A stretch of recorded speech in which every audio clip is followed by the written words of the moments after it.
وطنيا وجهويا وإقليميا، ضيوفنا الكرام بالمنابر الحزبية والنقابية والمجتمع المدني، ضيوفنا الأعزاء، أنا جيت مسرورة هذه الأمسية بالوجود السعيدة اللي في المؤتمر هذا الشيء. خليني نعبر بواحد شوية. أنا أفتخر بحزبي وبالطاقات المتوفرة في حزبي. يشرفني أن أقدم باسم اللجنة التحضيرية، باسم رئاسة اللجنة التحضيرية لمؤتمرنا السادس بإقليم كناس مراحل التحضير، مختلف مراحل التحضير للمؤتمر. هذه المرحلة امتدت من شهر نوفمبر إلى غاية نهاية شهر أبريل.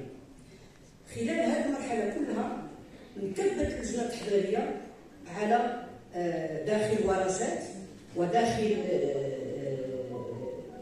لجان على مناقشة مختلف المواضيع التي سنبلورها على شكل مشاريع أوراق للمؤتمر تقدم للمؤتمر.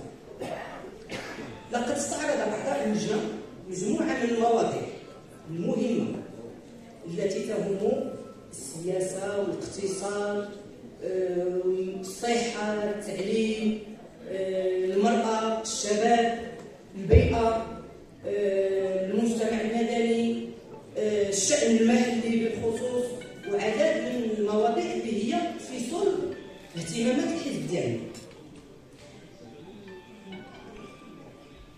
وهذه المواضيع تم تصنيفها من طرف إخواتكم وأخواتكم في اللجنة التحضيرية إلى مواضيع، وتم تجميعها داخل لجان وورشات لتسهيل النقاش وصياغتها لتشكيل مشاريع أوراق المؤتمر. ما ميز اللجنة التحضيرية، ما ميز أشغال اللجنة التحضيرية هو التعاون التام بين أعضائها والانخراط الكلي لتقديم برنامج متميز يعكس طموحات مناضلينا ومناضلاتنا داخل الحزب بالإقليم.